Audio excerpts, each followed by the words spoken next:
The fuzz face was pretty much a revelation for me. Every famous guitar player I know has plugged into a fuzz face at some point in time and got some amazing sounds out of it. Personally, I didn't have much luck because I was always messing with them on modeled versions like in the Axe effects, and I could never really get anything great out of it. Then I plugged into a real one. See, there's two tricks about playing with a fuzz face. Trick number one, you basically set it flat out. Pretty much as high as you possibly can, you just set it and forget it. Secondly, you actually need to play the pedal. You mess with the volume knob on your guitar in order to get the best out of a fuzz face.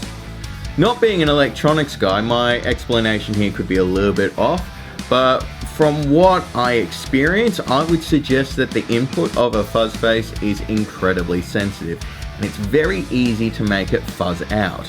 If you look at the last test in the Gauntlet, you'll see how it sounds when I run everything flat out, and it's a bit of a fuzzy, horrible mess. Not that that's necessarily a bad thing. Hendrix used that fuzzy, horrible mess many times to amazing effect.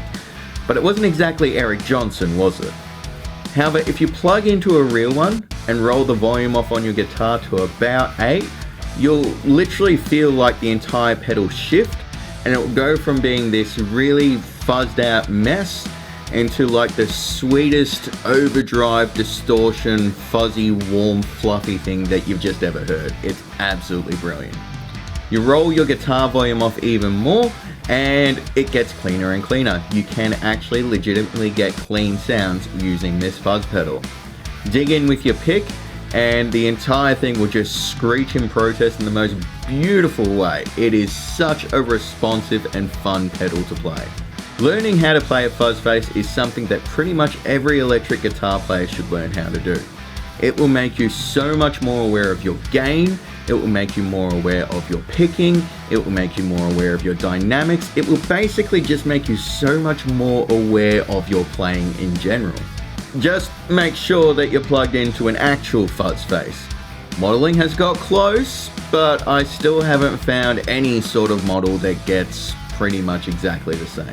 The only negative thing I can say about a fuzz face is that you will discover how uniquely fussy fuzz pedals are. First of all, if you plug in with a power supply, this will sound different compared to how it sounds with a battery in it.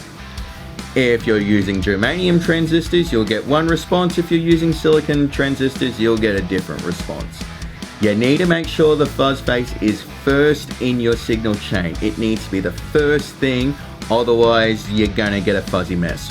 Do not ever have a buffer in front of the fuzz face because no, it just doesn't work, trust me.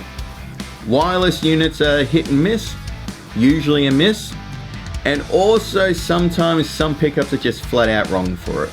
The fuzz face really does prefer lower output pickups compared to like really high output modern humbuckers. Since it prefers lower output pickups, fuzz face plus single coil, it's a pretty happy place.